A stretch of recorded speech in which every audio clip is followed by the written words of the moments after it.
Okay, class, how's everybody doing? I'm doing great. Welcome to Module 2 in Intro to Digital Photography. Before we get going into the module on exposure, I just wanted to go ahead and personally recap all the tools that you have, make sure you set them up okay, and kind of go over how everything should be set up moving forward. So at this point, you should have a DSLR camera, a lens that go on it. It should have a battery and a charger for that battery. Some type of memory card. Most of you will have an SD card like this, hopefully more than one. You should have a tripod, ideally one with 3 pins to articulate the head in different ways. We'll talk about that in a second. You should have a strap for your camera.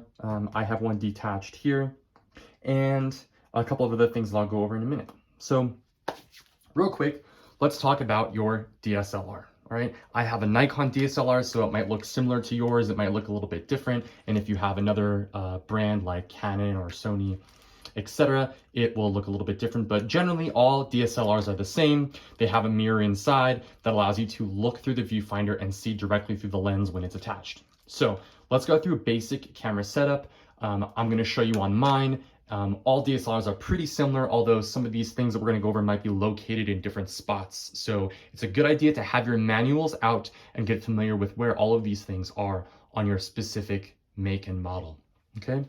So first, when you get your camera out, before you even put on the lens, what I want to talk about is simply putting the battery and SD card in. Okay.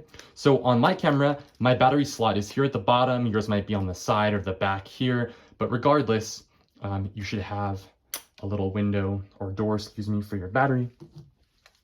And it should have some way of telling you how to put that battery in. So I have a little picture here you can see, and my battery has a sort of a direction on it. So I slide it in.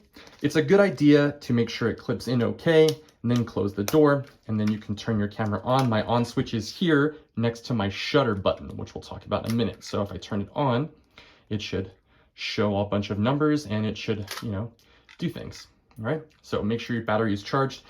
I always try to tell my students to have an extra battery because if you're out shooting and one dies, then that's it, you're out of luck. So I like to go on and buy a second battery for my camera. If you do that, just make sure that you're getting the right battery for your camera. There's all kinds of third parties. I like to go with batteries that are trusted. So keep that in mind.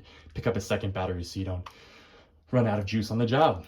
The next thing I'm gonna talk about is your SD cards. This is like film for a digital camera. Again, a good idea to have more than one, right? If you fill one up, you don't want to be stuck and not be able to take more pictures and have to go through and delete some. So get second card, even third card. I have like 5 SD cards of different sizes. So it's a good idea to have multiples. Occasionally they'll fail. It's only happened to me once or twice too. So a good idea to have a backup for that reason as well. My SD card has its own slot. I actually have 2 of them in my camera. Some of you might have one under here. I think some Canon cameras have them right next to the battery down here.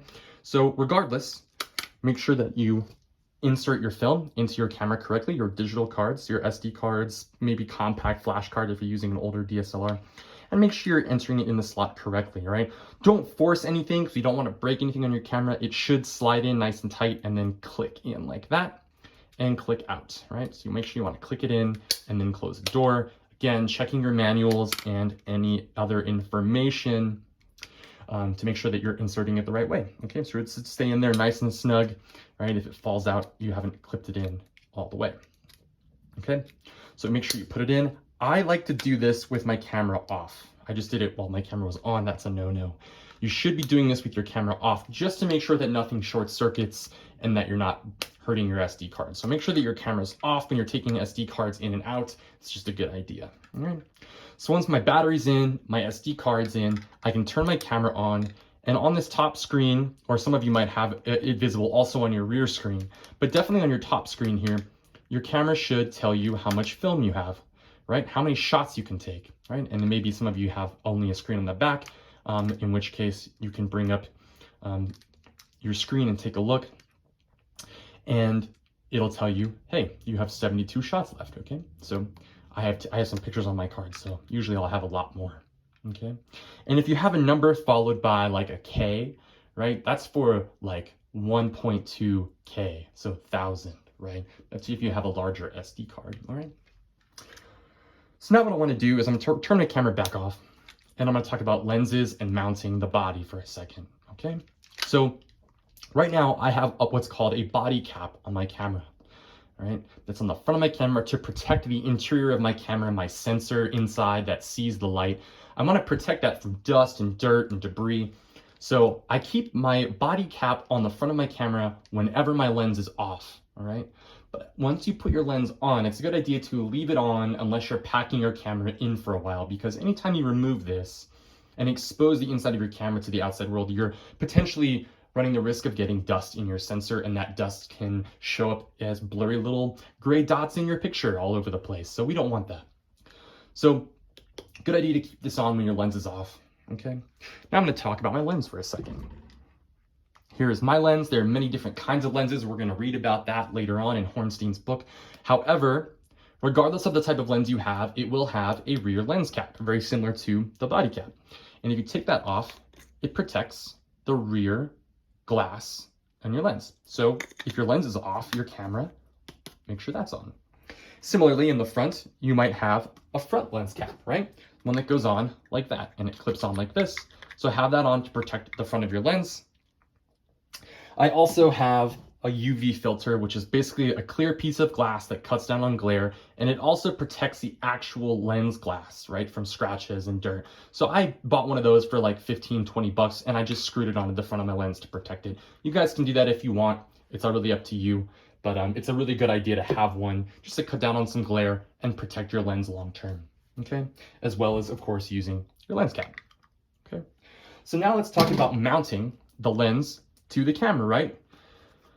So the first thing we're going to do is we're going to take the lens rear cap off, all right? I like to do this first because I only want to do what I'm about to do next for as short amount of time as possible. And that is remove my body cap, right? I'm going to do that by facing my camera down so that dust doesn't go in. But in this case, I'm just going to do it this way so that you can see it. But usually when I do this, I like to open this up facing downward so that dust doesn't fall with gravity into my camera, all right?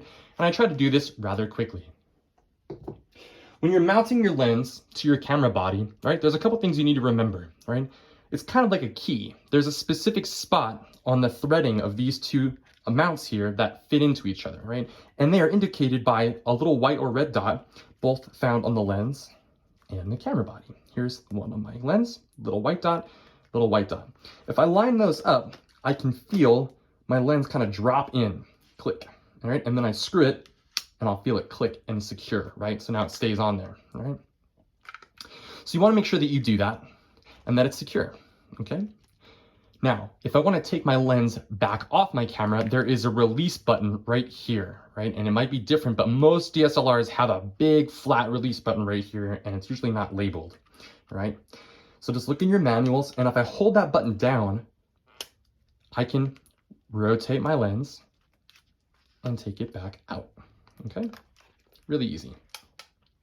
Don't force this too much. Make sure that it clicks in, but you don't want to be like, because of course you could break some of these things. Some of them are plastic and aluminum.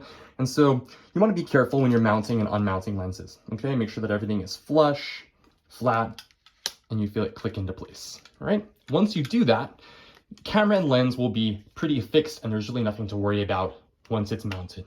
Again, I like to leave my lens on most of the time because I don't like the opening up of the front of my camera letting in dust, okay? So keep that in mind and have a bag that you can put it in or a camera case that secures everything nice and snug, all right? The last thing about the camera itself that I want to talk about in this video is having a strap.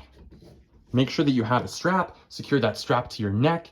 That way, you can make sure that you're not going to drop your camera and that it's secure around you. No one's going to come swipe it when you're not looking, which has happened to me actually. And then also, if you have a tripod, I leave my tripod mounting plate, which allows me to connect my camera to my tripod when I'm using it. I just leave it screwed in the bottom of my camera. Now, you don't have to do that, but I do. I just wanted to mention that since it's on there. And that way, whenever I need to plop my camera down on my tripod, it's ready to go. Otherwise, you can just leave this attached to your tripod. Okay. So that's basic camera setup. In the next video, I'm gonna go into turning it on, some of the control dials, and then going into the menu and setting up the DSLR for good shooting, okay? All right, talk to you soon.